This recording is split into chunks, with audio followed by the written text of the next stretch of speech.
शादी की रात जैसे ही मेरे ससुर की नजर मुझ पर पड़ती, उनके चेहरे की रंगत लाल सुर्ख हो जाती और वो उसी वक्त मर जाते।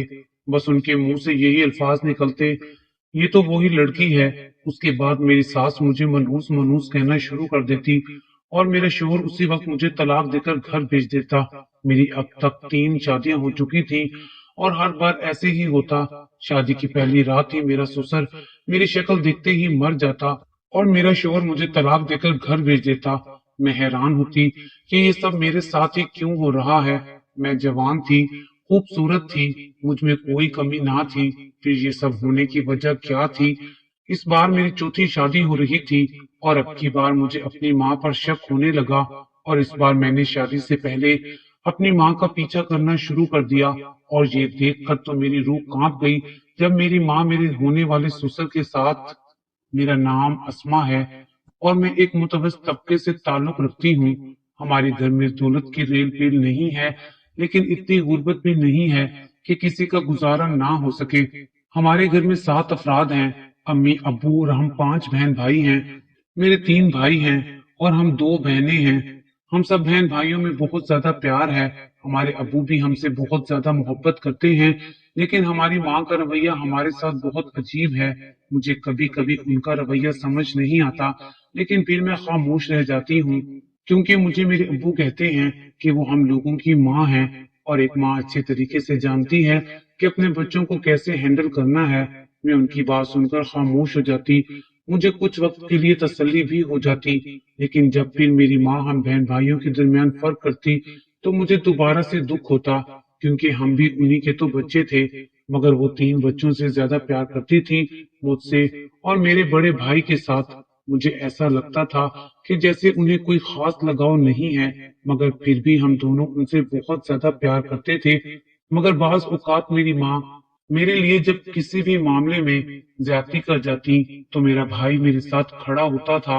वो मेरे लिए मेरी माँ से भी लड़ जाता था और यही बात मुझे अपने भाई की बहुत अच्छी लगती थी। उस वक्त मुझे ऐसा लगता जैसे मेरा भाई पूरी दुनिया में सबसे ज्यादा मुझसे प्यार करता है। लेकिन जब मेरे अब्बू को पता चलता कि मेरा भाई मेरी माँ से आज लड़ा है, तो उस दिन मेरे भाई को मेरा बाप कुछ दिनों के लिए घर से निकाल देता, क्योंकि अब्बू हमारी अम्मी से बहुत ज्यादा प्यार करते थे। पर वो नहीं चाहते थे कि कोई भी बच्चा उनके साथ कोई बदतमीजी करे। मेरी माँ और बाप की जोड़ी बहुत परफेक्ट मानी जाती थी। मोहल्ले और खानदान में भी मेरे माँ बाप की जोड़ी को एक मिसाली जोड़ी समझा जाता था, क्योंकि मेरा बाप भी देखने में अच्छा खासा था, मगर मेरी माँ बहुत ज्यादा खूबसूरत थी। उसकी खूबसूरती के चर्चे आज भी वैसे ही थे जैसे उनकी जवानी के दिनों में होते थे। दिन यूं ही गुजरते रहे और हम सब लोग जवान हो गए, मगर हमारे घर का माहौल जैसा मेरे बचपन में था वैसा ही मेरी जवानी में भी था। इतने साल गुजर जाने के बाद भी हमारे घर का जरा सा भी माहौल नहीं बदला था, सब कुछ वैसे का वैसा ही था। लेकिन अब मेरे अबू ने कह दिया था कि मेरे बड़े भाई की शादी कर दी जाए और उसके लिए मेरी माँ पूरे खानदान से और खानदान से बाहर लड़कियां ढूंढ रही थी। तकरीबन 6 से 7 महीनों की मेहनत के बाद आखिरकार मेरी माँ ने मेरे बड़े भाई के लिए बहुत ही खूबसूरत लड़की ढूंढ ली। मैं तो अपनी चांसी भाभी को देखकर हैरान रह गई। मैंने कभी सोचा भी नहीं था कि मेरे प्यारे भाई की शादी इतनी खूबसूरत लड़की से हो जाएगी। मेरी नजर में मेरे भाई और भाभी की जोड़ी भी मेरे अम्मी अब्बू की तरह परफेक्ट जोड़ी थी, क्योंकि वो दोनों एक दूसरे के साथ बहुत अच्छे लगते थे। मेरी भाभी का रवैया पहले पहल तो हम सब लोगों के साथ बहुत अच्छा और दोस्ताना रहा था, फिर अचानक धीरे धीरे उनके रवैये में तब्दीली आती गई। पहले उनका वक्त हम सब बहन भाइयों के दरमियान गुफ्तगू करते हुए और हंसी मजाक करते हुए गुजरता था, लेकिन अब उनका सारा वक्त मेरी माँ के साथ उन्हीं के कमरे में गुजरता था। वो रात के वक्त बस भाई के कमरे में होती थी।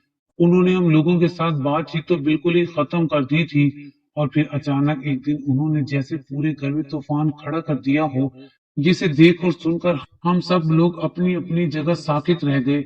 यहाँ तक कि मेरा भाई भी हैरानों परेशान हो गया। मेरी भाभी ने अलग घर का मुतालबा कर दिया था।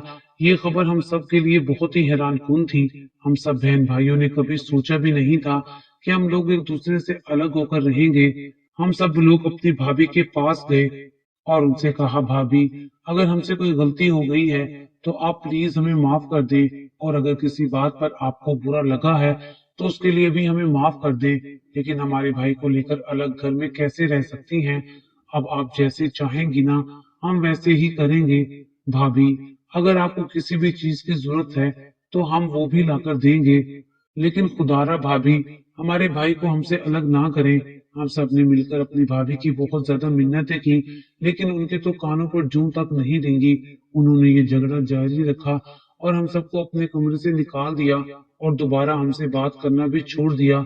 ये सब कुछ हमारे लिए परेशानी का बायस बन रहा था। मेरा भाई भी बहुत ज्यादा परेशान था। मैंने अपने भाई से बात करने की कोशिश की थी, तो उन्होंने कहा कि मैं कुछ नहीं कर सकता, और फिर आने वाले दिनों में उनका ये झगड़ा बढ़ता ही गया, जिसका नतीजा ये निकला कि 2 महीनों के बाद मेरा भाई मेरी भाभी के साथ घर छोड़कर चला गया। हमारा घर जैसे एकदम वीरान सा हो गया था। सबसे ज्यादा मुझे अपने भाई के जाने का दुख हुआ था, क्योंकि एक वही तो था जो सही और गलत में मेरा साथ देता था, मगर अब वो नहीं रहा। तो अब मेरा साथ कौन देता।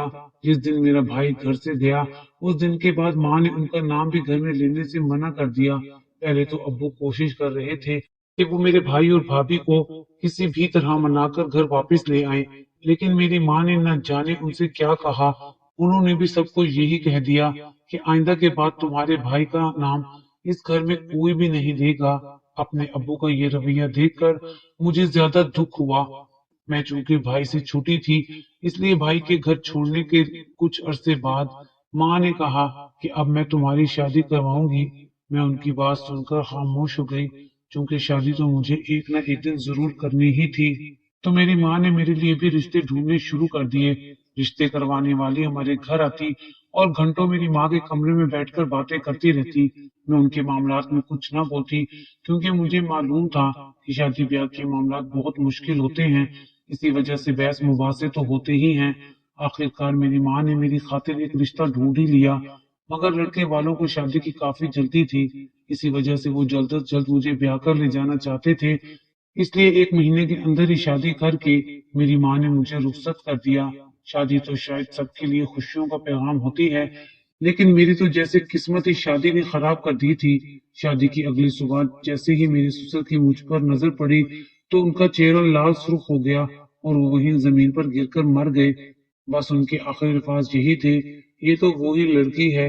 मेरी सास ये सारा मंजर देख रही थी। बस फिर उन्होंने तो घर में हंगामा खड़ा कर दिया, मुझे मनहूस मनहूस कहना शुरू कर दिया, और मेरे शोहर ने मुझे गुस्से में आकर तलाक दे दी। उनका कहना था कि मैं मनहूस हूँ, इसी वजह से मेरे आते ही उनका बाप मर गया। मैं तो एक ही दिन में उजड़ गई थी और मैं दोबारा अपने माँ बाप के घर आकर बैठ गई। मेरे घर वालों को मेरी इस बात का बहुत दुख हुआ। सब लोगों ने अफसोस का इजहार किया, मगर मेरा बड़ा भाई बिल्कुल भी अफसोस करने या मुझे दिलासा देने नहीं आया। इस बात ने मुझे और भी ज्यादा दुखी कर दिया। लेकिन रात के वक्त जब तमाम लोग सो गए, तो मेरे मोबाइल पर मेरे भाई का फोन आया। उन्होंने मुझे दुखी ना होने का बोला। मैंने उनसे शिकायत की, भाई साहब लोग आए, मगर आप क्यों नहीं आए। तो उन्होंने कहा कि इस बात के बारे में तुम्हें बहुत जल्द मालूम पड़ जाएगा, लेकिन फिलहाल किसी को ये मत बताना कि मैंने तुम्हें फोन किया था। अगर किसी को ये बात पता चल गई कि मैंने तुम्हें फोन किया था, तो मामला बहुत ज्यादा खराब हो जाएगा। उनकी बातों ने मुझे हैरान कर दिया। मैं उनसे पूछना चाहती थी कि आखिर वो ऐसा क्यों बोल रहे हैं, लेकिन उन्होंने मुझे कुछ भी बताने से इनकार कर दिया। उन्होंने कहा था कि देखो, वक्त आने पर तुम्हें सब कुछ पता चल जाएगा। अभी मेरी इद्दत पूरी ही नहीं हुई थी और मेरी माँ ने मेरे लिए नया रिश्ता ढूंढना शुरू कर दिया। मैंने उनसे कहा कि मुझे अब शादी नहीं करनी, लेकिन उन्होंने कहा कि अरे, एक तलाक याफ्ता लड़की को घर में बिठाकर मैंने अपनी दूसरी बेटियों की जिंदगी बर्बाद नहीं करनी, इसलिए तुम्हें शादी तो करनी ही पड़ेगी। और फिर मेरी अम्मी ने मेरी खातिर एक दूसरा रिश्ता भी ढूंढ निकाला। मेरे बाप ने भी उनकी हाँ में हाँ मिलाई, तो मैं खामोश रह गई, क्योंकि उनकी बात बिल्कुल सही थी। एक तलाक याफ्ता के घर में होते हुए दूसरी बेटी की शादी बहुत मुश्किल हो जाती है। इसीलिए मैंने भी खामोशी से उनके फैसले पर सर झुका लिया। मेरी शादी हुई तो इस बार भी मेरे साथ ऐसा ही हुआ। सुबह होते ही मेरा ससुर मेरी शक्ल देखकर मर गया। मेरे लिए ये बात किसी सदमे से कम नहीं थी, क्योंकि मेरे दूसरे शोहर ने भी पहले शोहर की तरह मुझे तलाक देकर घर से वापस भेज दिया था, और फिर दोबारा उसी तरह मेरी इद्दत पूरी होने से पहले ही मेरी माँ ने मेरी एक और शादी का इंतजाम कर दिया और इस बार भी वैसा ही हुआ। यानी शादी की सुबह ही मेरे ससुर मर गए और मेरे शोहर ने मुझे तलाक दे दी। इसी तरह मेरी माँ मेरी 3 शादियां करवा चुकी थी और हर शादी में ऐसा ही हुआ था कि सुबह होते ही मेरे ससुर मेरी शक्ल देखकर ही मर जाते और मेरा शोहर मुझे तलाक देकर मेरे घर वापस भेज देता। सब लोगों ने मुझे मनहूस बोलना शुरू कर दिया था, यहाँ तक कि मेरी अपनी माँ ने भी अब ये कहना शुरू कर दिया कि अरे तेरे तो पैर ही भारी हैं। मेरी इन शादियां टूटने का असर अब मेरी छोटी बहन पर भी होने लगा था। उसका कहीं भी रिश्ता नहीं हो रहा था और उसके लिए मेरी माँ बहुत ज्यादा परेशान थी। वो हर वक्त रोती रहती थी और मेरे बाप को भी दुखड़े सुनाती कि अब हमारी छोटी बेटी के लिए कोई रिश्ता नहीं आ रहा, अब हम क्या करेंगे। मेरा बाप भी मेरी माँ से ज्यादा परेशान हो गया था क्योंकि उन्हें मेरी भी फिक्र थी और बाकी बच्चों की भी। मगर माँ के इतने ज्यादा दुखड़े सुन सुनकर आखिरकार वो अपना सारा गुस्सा मुझ पर ही निकालते। मैंने कभी भी उनसे कोई शिकायत नहीं की थी क्योंकि उस घर में जितने भी झगड़े हो रहे थे वो सब मेरी वजह ही से तो हो रहे थे। मुझे 3 तलाकों का लेबल अपने माथे पर लगाकर आखिर में उस घर में रह रही थी। मैंने अपनी माँ से अब साफ साफ कह दिया था मुझे शादी की अब कोई चाह नहीं रही। लेकिन माँ ने कहा कि नहीं नहीं, हम तुझे यूं घर में बिठाकर भी नहीं रख सकते, तुम्हें शादी करनी ही पड़ेगी। और उन्होंने मेरी चौथी शादी का भी इंतजाम कर डाला। मुझे समझ नहीं आ रहा था कि 3 दफा तलाक याफ्ता लड़की से आखिर अब शादी कौन करना चाहता है। मुझे इस बार अपनी माँ पर शक होने लगा। शादी से पहले तमाम इंतजामात करने के लिए मेरी माँ न जाने कहाँ कहाँ घूमती रहती थी। मैंने भी शादी से पहले अपनी माँ का पीछा करना शुरू कर दिया। आखिरकार मुझे भी तो पता चले कि वो ऐसे कौन से इंतजामात कर रही हैं। जब मैंने उनका पीछा किया तो वो बाजार से होते हुए एक होटल में जाकर बैठ गई। मैं उनकी हरकत देखकर हैरान रह गई क्योंकि उन्हें तो बाहर का खाना हजम ही नहीं होता था।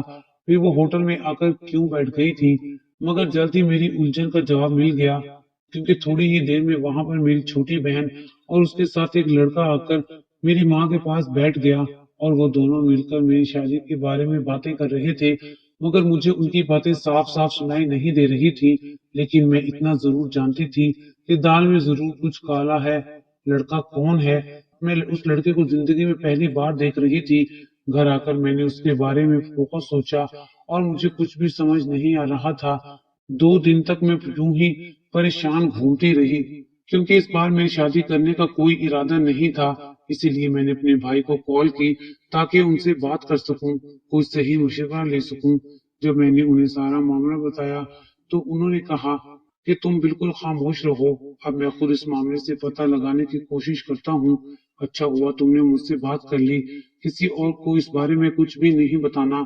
मैं भाई से बात करके कुछ पुरसुकून महसूस कर रही थी, लेकिन मैंने एक बात अपने दिल में ठान ली थी कि मैं अब शादी नहीं करूंगी क्योंकि मुझे इस शादी में कुछ गड़बड़ महसूस हो रही थी। दिन गुजरते रहे, आखिरकार शादी का दिन भी आन ही पहुंचा। मौलवी साहब आए। खामोशी से मेरा निकाह पढ़वाने की तकरीब रखी गई थी। मौलवी साहब ने कहा तुम्हें ये निकाह कबूल है? तो मैंने कहा नहीं, मुझे ये निकाह कबूल नहीं है। मेरा बाप और मेरी माँ अपनी जगह साबित खड़े रहे और कहने लगे तुमने हमारे माथे पर दाग लगाने के बारे में फैसला कर लिया है, चुप करके ये निकाह कबूल कर लो। मैंने सबके सामने अपनी माँ और बाप से बोल दिया मुझे शादी नहीं करनी। आप लोग जो थी बार मेरे साथ जबरदस्ती कर रहे हैं, मेरी अपनी भी कोई मर्जी होनी चाहिए। तमाम मेहमानों में अब फुसर फुसर होने लगी। मौलवी साहब कुछ देर इंतजार करते रहे ताकि मामला सुलझा पाए, लेकिन मामला तो सुलझने वाला था ही नहीं। और कुछ ही देर बाद बारात भी चली गई, मगर बारात वालों ने मेरे माँ बाप को काफी कुछ सुनाया, मगर मैं खामोश खड़ी रही। जैसे ही वो लोग गए तो मेरी माँ ने पूरे घर में तमाशा खड़ा कर दिया और कहने लगी देखो इस बदजात को हमारे माथे पर कलंक लगाने के लिए तैयार बैठी है। इसकी बुरी किस्मत की वजह से मेरी दूसरी बेटी की भी शादी नहीं होती, उसका रिश्ता नहीं हो रहा और अब इसने खुद शादी से मना करके रही सही कसर भी पूरी कर दी। मेरा बाप भी मुझ पर बहुत ज्यादा गुस्सा करने लगा और बोलने लगा कि अब तुम इस घर में नहीं रहोगी, या फिर उस लड़के से माफी मांगो कि तुम्हें उसके साथ शादी करनी पड़ेगी, या फिर जाकर अपने बड़े भाई के साथ रहो। दूसरे दिन मेरे बाप ने आकर मुझे यही सब फिर से कहा चलो तुम जाकर उस लड़के से माफी मांगो और उसके साथ शादी कर लो। और उससे माफी भी मांग लो। लेकिन हम जैसे ही उन लोगों के घर में दाखिल हुए तो मेरे और मेरे बाप के सर पर आसमान टूट पड़ा। मैंने अपने बाप से कहा, देखा आपने, क्योंकि वहां पर लड़का और उसकी माँ रो रहे थे। मेरा होने वाला ससुर आज फिर मर चुका था। अगर कल मेरी शादी हो जाती तो आज मेरी चौथी बार तलाक हो जाती। मेरे बाप के लिए ये बात सदमे से कम नहीं थी। इसीलिए वो आगे बढ़े और उस लड़के से पूछने लगे, अगर तुम्हारा बाप मरने वाला था तो तुम शादी क्यों कर रहे हो? तो उसने कहा, अरे ये बात जाकर आप अपनी बीवी से पूछें। उसकी बात सुनकर मेरा बाप हैरान हो गया और खामोशी से मुझे लेकर अपने घर आ गया। तो मैंने देखा कि मेरा बड़ा भाई हमारे घर आया हुआ था। मेरे बाप ने आते ही मेरी माँ से सवाल किया, ये सारा माजरा क्या है? उस लड़के का बाप मर चुका है, बिल्कुल वैसे ही जैसे पिछले 3 लड़कों के बाप मर गए थे। तो मेरी बेटी के साथ क्या कर रही हो? पहले तो मेरी माँ ने बात को घुमाने की बहुत ज्यादा कोशिश की, लेकिन मेरे बड़े भाई ने कहा, अब आप झूठ नहीं बोल सकती, क्योंकि मैं भी सारा सच जान चुका हूँ। फिर मेरा भाई उस लड़के को लेकर आ गया जिसको मैंने अपनी माँ के साथ होटल में देखा था। उस लड़के को देखकर मेरी माँ का चेहरा सफेद पड़ गया और वो कहने लगी, खुदा के लिए मुझे माफ कर दो, ये सब मैंने अपनी सगी बेटी के लिए किया है। उनकी बात सुनकर मेरे अब्बू और भाई को तो कोई फर्क नहीं पड़ा, लेकिन हाँ, मुझे शदीद सदमा हुआ था। सकी बेटी मतलब? मैंने हैरत से अपने बाप की तरफ देखा और उनसे पूछा कि ये कैसी बातें कर रही हैं। तो मेरे बाप ने कहा, बेटा ये तुम्हारी माँ नहीं है। तुम्हारी माँ के मरने के बाद मैंने इसके साथ शादी की थी। उनकी बात मेरे लिए हैरत का बायस बनी थी, लेकिन मेरी हैरत को एक तरफ रखकर वो दोबारा मेरी माँ की तरफ मुतवज्जा हुए और उनसे पूछने लगे, आखिर ये सब क्या चल रहा है? तो उन्होंने कहा, ये लड़का जो है ये आपकी छोटी बेटी का शौहर है। ये दोनों एक दूसरे से बहुत मोहब्बत करते हैं। घर वालों से ये बात छुपाकर उन्होंने शादी कर ली, और जब मुझे ये बात पता चली तो मैं बहुत डर गई, क्योंकि ये लड़का बहुत ही गरीब था, कोई नौकरी भी नहीं है। ऐसे लड़के के साथ आप अपनी बेटी की शादी कभी नहीं करते, और आपकी बेटी इससे ब्याह कर चुकी थी। लेकिन जब हमारी बड़ी बेटी आसमा की शादी होने लगी तो मेरे दिमाग में एक तरकीब आई। मैंने रिश्ते करवाने वाली को बुलाकर कहा कि ऐसे लड़कों के रिश्ते लेकर आए जिनका बाप बीमार रहता हो, और फिर मैं शादी की रात एक मीठी खीर बनाकर उसे खिलाती और कहती कि ये आपकी बहू ने स्पेशल आपके लिए बनाई है। वो मजे से खा लेते, जबकि उसमें जहर मिलाया होता था जिसका असर अगले 12 घंटों में हो जाता था। उनके मरने के बाद आसमा का शोर उसे मनहूस मनहूस कहकर तलाक दे देता। और मैंने ये सोचा था, इस तरह जब आपकी बेटी को कई बार तलाक हो जाएगी तो कोई भी आपकी दूसरी बेटी को रिश्ता देने के लिए तैयार नहीं होगा। तब ये लड़का अपना प्रपोजल लेकर आएगा और फिर मजबूरन रिश्ता न आने की वजह से आपको हाँ करना पड़ेगी। और भाई और भाभी उस घर से क्यों गए? मेरे सवाल पर मेरा बाप चौंक उठा। मेरी माँ ने बोला, मैं उसकी बीवी को धमकियां देती थी कि अगर वो अपने शोहर को लेकर अलहदा नहीं हुई तो मैं बहुत जल्द तुम दोनों की तलाक करवा दूंगी। मैंने उसे घर से इसलिए निकाल दिया था कि उसे मेरी छोटी बेटी के कारनामों के बारे में कहीं से पता ना चल जाए, और जो मैं उसकी बहन के साथ करने जा रही थी, अगर उसके बारे में आपके बड़े बेटे को पता चल जाता तो मेरी इस घर में रहने की कोई गुंजाइश नहीं थी। उनकी बातें और साजिशें सुनकर मेरे बाप को बहुत दुख हुआ। एक बेटी की गलती छुपाने के लिए तुमने मेरी दूसरी बेटी की जिंदगी हर तरह से बर्बाद कर दी और 3 लोगों की जान भी ले ली। मेरी माँ ने मेरे अब्बू से माफी मांगने की बहुत कोशिश की, मगर उनका गुस्सा हद से बढ़ गया था। माफी की कोई गुंजाइश नहीं थी, और उसी वक्त मेरे बाप ने गुस्से में आकर उन्हें तलाक दे दी और पुलिस के हवाले भी कर दिया, और अपनी छोटी बेटी को उसके शोहर के साथ रवाना कर दिया। उसके बाद मेरे बाप ने मेरे भाई और भाभी से अब तक की हर गलत फहमी के लिए माफी मांगी और कहा, बेटा घर वापस आ जाओ, तुम्हारे बगैर ये घर वीरान हो गया है। उसके बाद मेरे बाप ने मुझसे माफी मांगी और कहा, बेटा मैं खुद तुम्हारी शादी किसी अच्छे से घराने में करा दूंगा। आज इस बात को 3 साल गुजर गए हैं, हम सब लोग बहुत खुश हैं, मगर मेरी माँ जिसने 3 लोगों की जान ली थी वो आज भी जेल में अपने किए की सजा काट रही है।